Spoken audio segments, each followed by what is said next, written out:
SC ఎస్టీలు అయ్యుండి BJP లాంటి పార్టీలకి అనుబంధ విభాగాలుగా పనిచేస్తున్నారు కొంతమంది మత ప్రచారకులు అయితే సోషల్ మీడియాలో హమారా ప్రసాద్ లాంటి వాళ్ళు అంబేద్కర్ మీద ఏ స్థాయిలో బురద జిల్లుతున్నారో మీకు అందరికీ తెలుసు. కొంతమంది దారుణంగా కింది కులాల నుంచి వచ్చిన వాళ్ళు కూడా అంబేద్కర్ బతుకున్న రోజుల్లో నేనే బతుకున్నట్లయితే నేనే అతన్ని హత్య చేసేవాడిని, గాంధీ బతుకున్న రోజుల్లో నేను ఉన్నట్లయితే నేనే గాంధీని హత్య చేసేవాడిని లాంటి స్టేట్మెంట్లు కూడా ఇస్తున్నారు. గాంధీది, అంబేద్కర్ది, పెరియార్ది వాళ్ళు సమకాలికులు అయినప్పటికీ కూడా కొన్ని విషయాల్లో వాళ్ళ మధ్య విభేదాలు ఉన్నాయని మనం అంగీకరించాలి. ఎవరి పాత్ర వాళ్ళు పోషించారు, ఎవరి స్థాయిలో వాళ్ళు పోషించారు. కులం దగ్గరికి వచ్చేటప్పటికి మనం గాంధీని పూర్తిగా నమ్మడానికి లేదు. అందుకే అంబేద్కర్ చాలా స్పష్టంగా ప్రశ్నించాడు, నువ్వు కోమటివి, నువ్వు వెళ్ళి వ్యాపారం చేసుకో మనుస్మృతి ప్రకారం, రాజకీయాల్లోకి ఎందుకు వచ్చావని చెప్పి నిలదీశాడు. ఇవాళ చాలామందికి మన చుట్టూ ఉన్న వాళ్ళకి అసలు కుల ప్రభావం ఈవేళ ఈ రోజుల్లో ఉందా లేదా అనే విషయం మీద అవగాహన ఉందా? మనం పుట్టింది లాగా అయితే చచ్చిపోయేంత వరకు కూడా ఈవేళ కుల ప్రభావం మన మీద ఉంటుంది. మనకు తెలియని రూపంలో ఉంటుంది. మనకు తెలియకుండానే మనం పుట్టినప్పటి నుంచి కూడా మనువాద భావజాలాన్ని అంతర్లీనంగా పెంపొందించుకుంటూనే వస్తున్నాం. అందుకే సివి గారు డైరెక్ట్గా ప్రశ్నించాడు, ఓ పురోహిత వర్గమా, పుట్టిన దగ్గర నుంచి చచ్చేంత వరకు మీరు పేటముడి లాంటి కర్మకాండను సృష్టించారు. ఏమిటా కర్మకాండలు? గర్భాధానం, లగాయతు, మనం మరణ పర్యంతం, మరణించిన తర్వాత చేసేటువంటి మరణానంతర క్రియల వరకు కూడా మనం ఏ కులానికి చెంది ఉన్నామన్న దాన్ని బట్టే మన కులంలో జరిపే క్రతువుల్ని బ్రాహ్మణుడు నిర్వహిస్తాడు. ఆ విషయం ఎంతమందికి తెలుసు? మనందరం పైకి మాత్రం గొప్పగా చెప్పుకుంటున్నాం, మనందరిలో ఉండే రక్తం ఒకటే, మనందరం ఒకలాగే పుడుతున్నాం, మనందరం ఒకలాగే గాలి పీలుస్తున్నాం, మనందరం ఒకలాగే నీళ్లు తాగుతున్నాం, తేడా ఏముంది అని చెప్పి అనుకుంటున్నాం. కానీ పుట్టిన దగ్గర నుంచి చచ్చేంత వరకు నిర్వహించే ప్రతి క్రతువులోనూ కూడా కులాన్ని బట్టి వైరుధ్యాలు ఉన్నాయి. కులాన్ని బట్టి ఏ రోజు మంచిది ఏ రోజు చెడ్డది అనే తేడా ఉంది. కులాన్ని బట్టి ఎవరి జాతకం ఎలా చూడాలనే తేడా ఉంది. పెళ్లిళ్ళు చేసుకుంటే జాతకాలు చూస్తారు కదా, అది కులాన్ని బట్టి ఎవరు చచ్చిపోతే మహిళ వాళ్ళకి ఎన్ని రోజులు ఉంటుందనే దాని మీద తేడా ఉంది.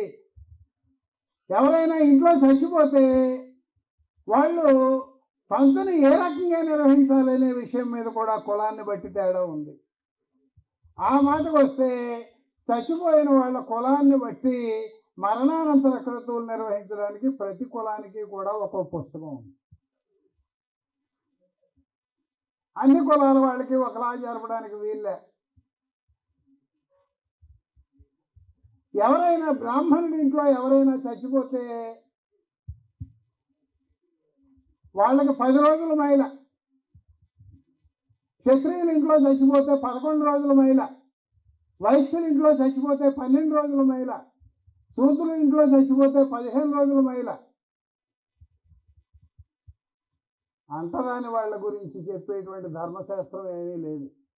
వాళ్ళ ఇళ్ళకి పురోహితులు రారు. అంటరాని వాళ్ళ కుటుంబంలో బాగా చదువుకుని ఉద్యోగం చేసుకుంటున్న వాడు ఎవడైనా నేను మీరు కోరినంత ఇస్తాను, మా ఇంటికి వచ్చి మీరు సంత నిర్వహించండి అంటే ఏ పురోహితుడు రాదు. అందుకని వాళ్ళ గురించి ధర్మశాస్త్రాల్లో ఎక్కడ ప్రస్తావన ఉండదు. పొద్దున చెప్పారు ఎవరో, పురోహితుడు ఏదైనా క్రతువులు నిర్వహిస్తే ఆ క్రతువుల్లో దాసీపుత్రుడు అని మనల్ని సంబోధిస్తాడు అని చెప్పి. మనలో ఎంతమందికి తెలుసండి?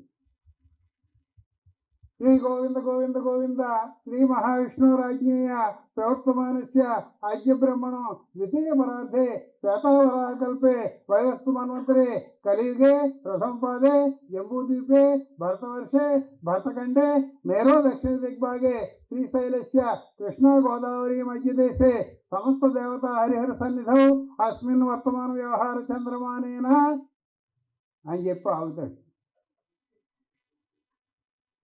శుభకరణే శుభయోగే యావం గుణ విశేషణ విశిష్టాయాం శ్రీమాన్ నాయనా నీ పేరేంటని అడుగుతాడు. మనం చెబుతాం పేట్ల మీద కూర్చున్నవాడు గనక బ్రాహ్మణుడైతే నాయనా నీ పేరేంటి? శ్రీరామచంద్రమూర్తి. శ్రీరామచంద్రమూర్తి శర్మానాం మమోపాత దుర్తక్షయ ద్వారా శ్రీ పరమేశ్వర ప్రీత్యర్థం ఆయుష్యాభివృత్యర్థం పాణిగ్రహణాఖ్యం కర్మ కరిష్యమానస్థగం గతేన తదాదవ సుత్యర్థం మహాజనై సహ స్వస్తి పుణ్యాహ వాచనం కరిష్యే. ఈ పక్కన ఉన్నాయని అడుగుదాం. నాయన నీ పేరేంటి? సుబ్బరాజు. సుబ్బరాజు వర్మానం మమోపాత దుర్తక్షయ ద్వారా శ్రీ పరమేశ్వర ప్రీత్యర్థం అంటే మళ్ళీ ఇక్కడ వర్మ చెప్పిన తర్వాత మళ్ళీ గోత్రం చెబుతాడు. అక్కడ సుబ్బరాజు వర్మానం ధనంజయ గోత్రస్య అని చెప్పి మమోపాత దుర్తక్షయ ద్వారా శ్రీ పరమేశ్వర ప్రీత్యర్థం ఆయుష్యాభివృత్యర్థం పాణిగ్రహణాఖ్యం అని చెప్పి చెబుతాడు. ఆ పక్కన ఉన్న ఆయన దగ్గరికి వెళ్దాం. ఆయన కోమటి. నాయన నీ పేరేమిటి? సుబ్బారావు. సుబ్బారావు గుప్తానం మమోపాత దుర్తక్షయ ద్వారా ఆయనకు మొదలెడతాడు. ఇక్కడ ఉన్న ఆయన దగ్గరికి వస్తాం. ఈయన శూద్రుడు. ఆయన ఏమనుకుంటాడు లోపల? నేను రెడ్డి. రెడ్డి అంటే నేను ఇతరుల కంటే చాలా గొప్పవాడిని అనుకుంటాడు. నువ్వు రెడ్డి అయినా కాపు అయినా కమ్మ అయినా బ్రాహ్మణుల విషయంలో నువ్వు శూద్రుడివే. ఏం చెబుతాడు? నీ పేరు ఏంటంటే పెంటయ్య అంటాడు. ఇదేంటండి బాబు వాళ్ళందరికీ మంచి పేర్లు చెప్పారు, నాకు పెంటయ్య అంటారు ఏంటంటే మంగళ్యం బ్రహ్మణస్య క్షత్రియస్య బలాన్వితం వైశ్యస్య ధన సంయుక్తం శూద్రస్య జుగుప్సితం అని చెప్పి మనుస్మృతి చెప్పింది. ఏమిటి దాని అర్థం? మంగళ్యం బ్రహ్మణస్య స్యాత్, బ్రాహ్మణుడు మంగళకరమైన పేరు పెట్టుకొనవలెను.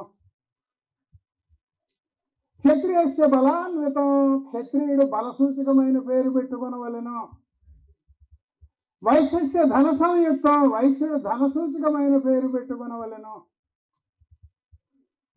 శూద్రస్యతు జుగుప్సితం, శూద్రుడు జుగుప్త కలిగించేటువంటి రోత కలిగించేటువంటి పేరు పెట్టుకొనవలెను.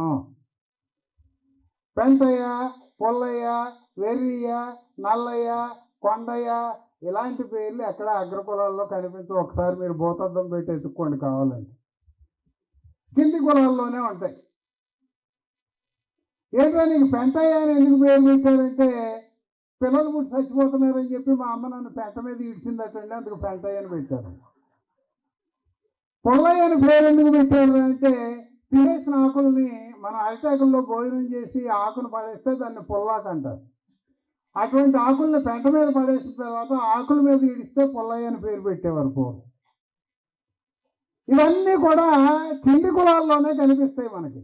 బ్రాహ్మణుల దగ్గరికి వచ్చేటప్పుడు వాళ్ళు ఏం చెప్పారు?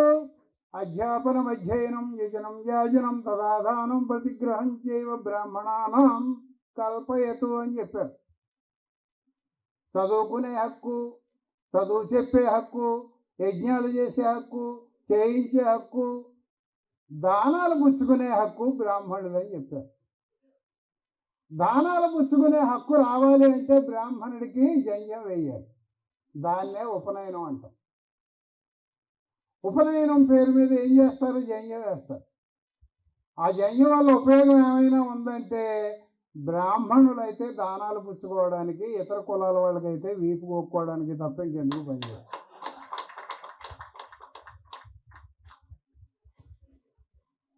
అందుకనే వేమన ప్రశ్నించాడు, వడుగు ద్విజులకు కడుముఖ్యమందరు కడుగు తాగి కాకి కర్రు కర్రు అన్నట్లు.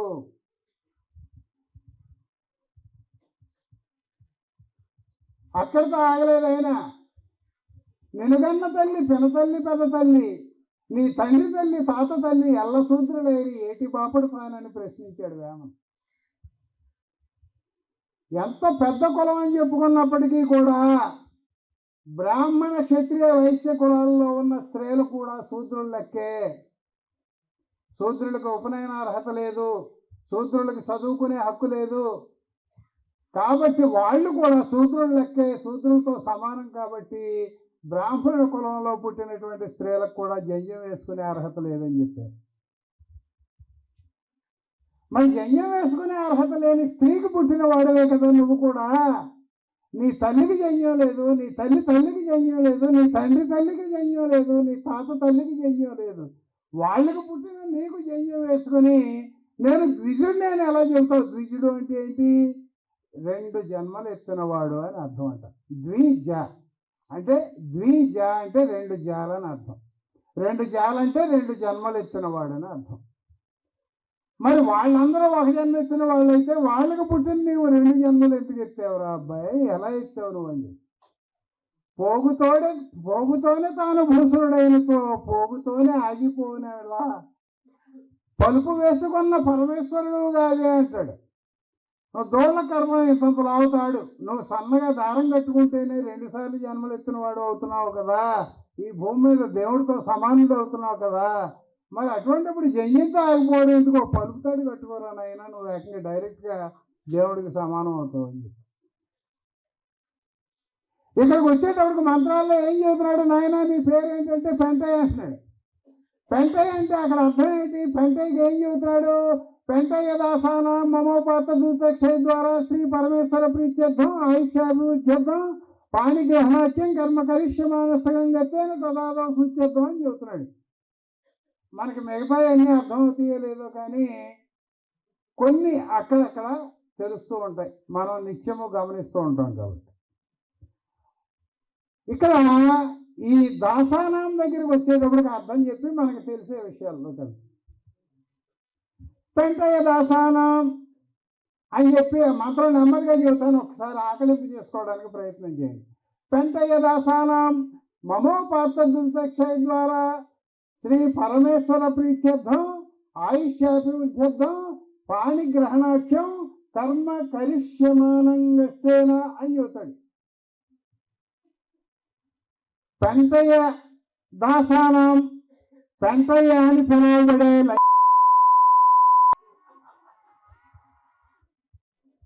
మనుస్మృతి స్పష్టంగా చెప్పింది. దాసానం అంటే అర్థం ఏమిటి అన్నదానికి కూడా మనుస్మృతి అర్థం చెప్పింది. ఏం చెప్పింది? కూలి తీసుకుని బాడుకు వచ్చేవాడు, దాసీపుత్రుడు, వేశ్య కొడుకు,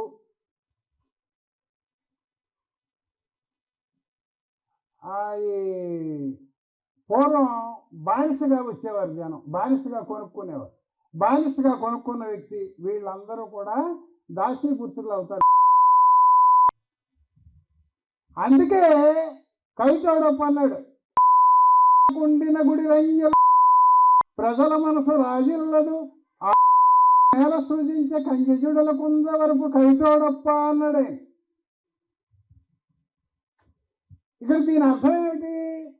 పెంటయ్య అనబడే నేను మమోపాత దుర్దక్షయ ద్వారా నా పాపములన్నీ తీరిపోయిన కారణంగా, మమోపాత దుర్దక్షయ ద్వారా అంటే నా పాపములన్నీ తీరిపోయిన కారణంగా, శ్రీ పరమేశ్వర ప్రీత్యర్థం పరమేశ్వరుడికి ప్రీతి కలగడం కోసం, ఆయుష్యాభివృద్ధ్యర్థం నా ఆయుష్ పెరగడం కోసం మా అమ్మాయికి వివాహం అనే తంతుని చేస్తున్నానని అర్థం.